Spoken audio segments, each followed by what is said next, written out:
日本皇居被称为跑者圣地，绕着皇居外围5公里慢跑一圈，还特别被东京人称为皇居跑。如果只是因为一圈5公里的路程，其实应该不算有什么特别。那么此处到底有什么吸引人的地方，可以让跑者们为之向往？只要到东京，无论如何都要到此跑上一圈呢？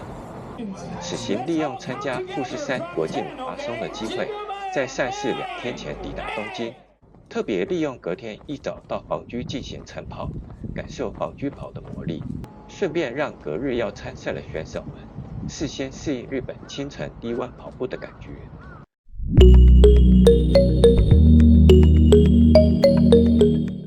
有别于一般人都以皇居南边的樱田门作为晨跑起点，此行配合住宿的地理位置，以皇居东侧的大守门为起跑点，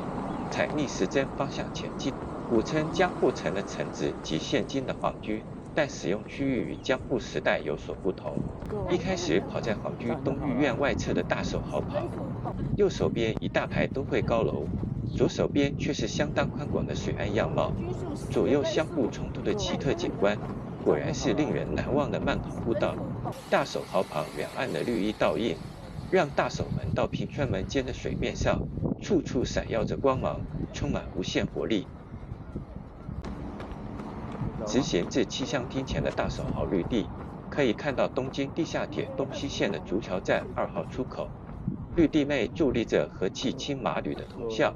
这位奈良时代末期的朝臣，深受光仁天皇和桓武天皇的信任，推动迁都平安京，开创平安时代，并在都城的创建中发挥了积极的作用。绿地旁还有一个日本之道100选内库通历史地标，这个编号29的地标是当年的建设部于1986年至1987年评选百家公路的标志。离开大守壕绿地没多久，注意马路对面的路口右侧为一桥德川家屋夫纪。这个静静地矗立在建筑群中的小树林，据说在江户时代曾是一桥家的宅邸所在地。目前此地设有一座纪念碑。再往前就到达平川桥，隔着桥面可以看到里面的平川门。面对桥的右侧有一座由3块非常大的石头叠在一起组成的石碑。这个江户城筑城之碑是为纪念为江户的繁荣发展奠定基础的室町时代武将太田道观的纪念碑。据说这座纪念碑的巨石是虎之门石墙的一部分。接着踏上一座混凝土桥，但其名称却是竹桥。这座桥横跨江户城的护城河，拱形竹桥建于1920年，并于1993年进行翻新成现在的混凝土桥。跨过竹桥，桥头有一处竹桥玉门记的历史地标，此处与平川门一样，相传是仙台藩主伊达政宗于1620年建造。历史地标竹桥玉门记的街道对面，正是收藏日本明治时期以后艺术作品的东京国立近代美术馆。这间美术馆在1969年经历过翻修工程，成为目前的样貌。沿着代官町通直线前进到转弯前，会先经过江户城北局桥门。游客平时可经由大守门、平川门与北局桥门等进出皇居东御苑。入园无料，入园者超过一定数量时，可能暂时终止入园，且入园时需检查随身行李，领取入园票，并在离园时交回。原则上，除了星期一与星期五以外，每日开放。再往前跑一小段路，会经过前好小公园，园内矗立着一座由龙代满夫制作的青铜雕像。这座名为生之吊的雕像，描绘一位演奏长笛的少女。这种女性雕像在江户城周围实属难见。往前跑几步，左边为江户城前门，前门的建筑原为西之丸里门搬迁过来。此处为皇居春秋两季限定开放时，民众皆由前通穿越皇居的出口处。顺着代官町通前进，见到一旁的首都高速都心环状线代官町料金所。这种跑过高速公路交流道的感觉还蛮奇特的。继续前行，隔着首都高速都心环状线，右侧会见到一座哥德式风格的砖造建筑。这座旧禁卫军师总部大楼是少数仍保留原貌的明治西式建筑之一，目前已被指定为国家指定重要文化财产。它在关东大地震和第二次世界大战中幸存下来，至今几乎完好无损。顺路续行，在转弯前会见到左侧的江户城半藏壕。这条半藏门的护城河两旁种植一大排樱花树，待春暖花开之时，此处将呈现出令人难以想象的美景。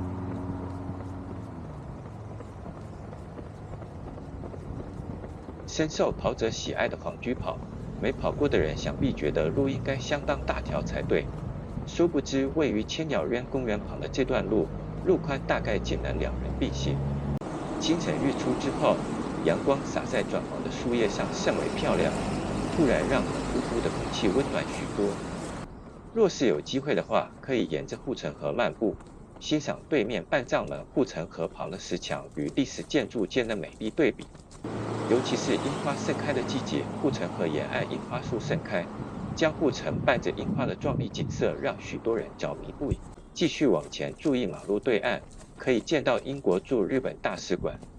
这个位于皇居西侧内窟通上的大使馆馆舍，原以红砖砌成的公使馆馆舍，于1874年竣工。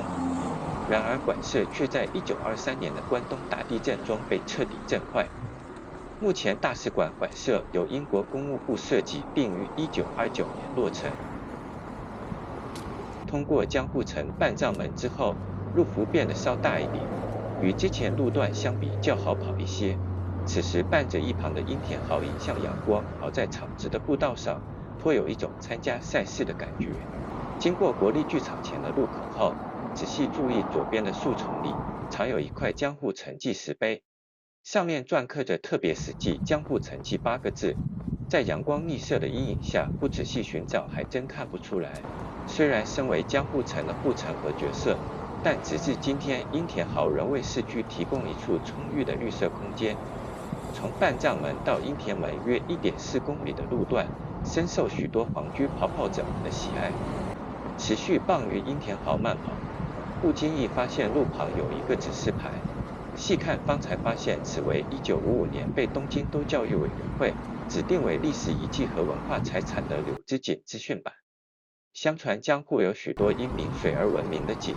井的名称则以其旁种植的树木命之。樱田护城河岸下方这口井，即因旁有柳树而被称为柳之井。因为樱田护城河沿岸禁止进入，故而在该井的上方设立资讯板。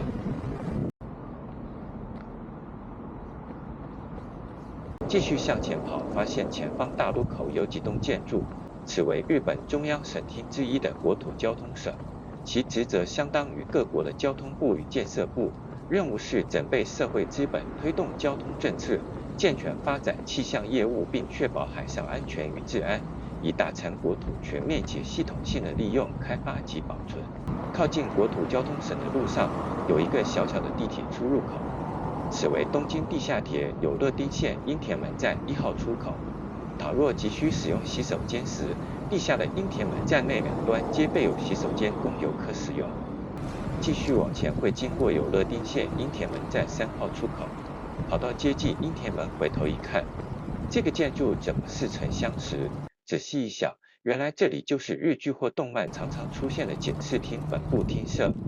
如果你还不知道的话，回想一下名侦探柯南的画面吧。东京地下铁有乐町线樱田门站3号出口出来就是樱田门，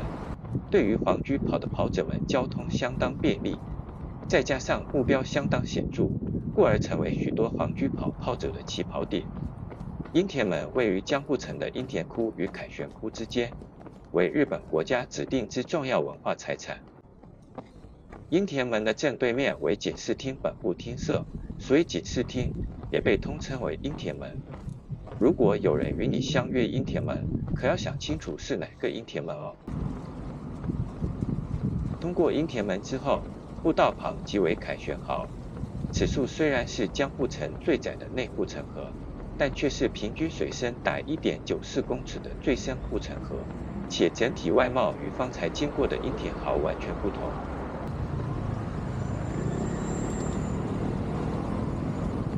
沿着凯旋号跨越筑田桥进入皇居外院时，可以看到一块特别史记江户城记的资讯板，记述着江户城由太田道观于1457年建造，1590年北条氏灭亡后，德川家康在此建立城堡。此后，经过德川家3代人不断扩建，江户城的整体结构才得以完成。再往前跑，看到地上有许多路障，看到刚才进入的阴田门结行门建筑内侧的杜鲁门，此地左侧设有洗手间与祭司塔，对于跑者约跑而言是一处相当棒的起跑点。在皇居外院里继续向前跑，左侧经过一大片种植松树的草地，原来这里是当时担任要职的牧野家上屋夫纪。德川幕府实施封建的政治制度治理日本，领主称之为大名，而领地为岐藩。江户是当时各地封建领主宅邸的所在地，大名的妻子和孩子永久居住在江户，大名则在江户与领地间交替居住。大名有数座府邸，包括上府、中府、下府等。上屋夫是次于大名的宅邸，由一家之主居住。经过牧野家上屋夫纪后，远远可以见到2座近乎重叠的桥梁，此为深受游客拍照的皇居2重桥。从正面看，库是一座2层楼的建筑，其实它是由2座独立的桥梁组成，分别为前景的正门石桥和背景的正门钢桥，统称为2重桥。过往的钢桥是木质，并额外使用布梁加固，故给人一种双桥的印象。这座桥于1964年重建，如今仅在特殊场合开放，例如官方国事访问或皇宫举行的正式仪式。继续往前，再度经过一大片种植松树的草地，此地名为皇居前广场。江户时代，此处为各大藩主的宅邸，但进入明治时代，在土地和人民归还给天皇的过程中，这些宅邸被没收，这里曾被用作明治政府的办公室和军营，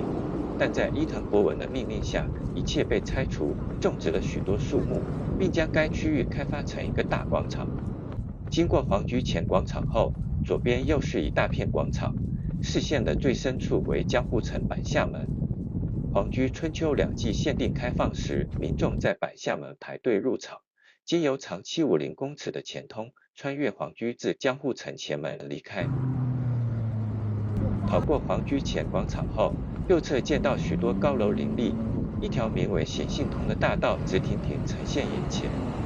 显信在日文汉字中的意思是天皇出巡，显信通连接皇居与东京车站，是天皇搭乘新干线的必经之路。彼端的东京车站丸之内站前广场，可以看到美丽又古典的东京车站与附近现代高楼融为一体，无论是白天或夜晚，都各有不同风情。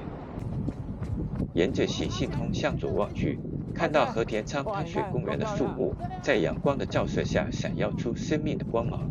和田仓喷泉公园是昭和36年为纪念天皇陛下大婚而修建的大型喷泉，